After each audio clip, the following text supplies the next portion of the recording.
on Comedy Central. You're going to love them, guys. Let us say Deep Sea, everybody, guys. Give it up!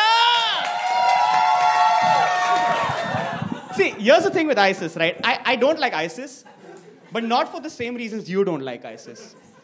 I don't like ISIS because I think they're shitty YouTubers. Okay? Because for fucking years, the same video, 4 jihadis, 4 guys here, they behead them. I said, really, really? We're a generation that watches Game of Thrones while eating breakfast.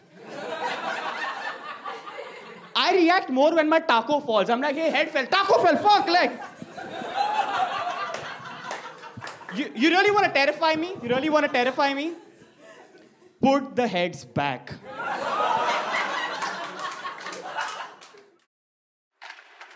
It's the opening shot. Please get a nice one. It looked really stupid otherwise. So I moved to New York last year in January from Bombay, which is one of the newest scenes in the world. This is 6 years, 7 years old. And I moved to New York, which is one of the oldest scenes in the world. It's 60 years old. And I want to see where I stand. Like, I was average in my scene, and I want to come here and see how below average I am. And if it actually helps me get any better. New York City, where all your girls are pretty.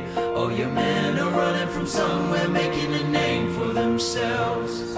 Are you running from something, or did you come from nothing? Are you testing the Lord with the cards that you've been dealt?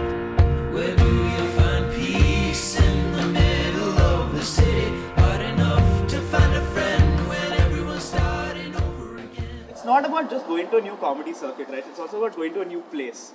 Like, especially New York is so different, dude. Like, there are people from all over the world. Like if you play a random show at the Broadway Comedy Club, I did this one where there were 60 people in the audience, which is one of the biggest audiences I've played here. So the host went up and he asked them, he said, where are you from? And the first guy said Slovakia. Okay, and the next guy said Czech Republic. And like the second guy was like Korea. And then I was like, dude, there was no Indian in that crowd. I was the only Indian in that room.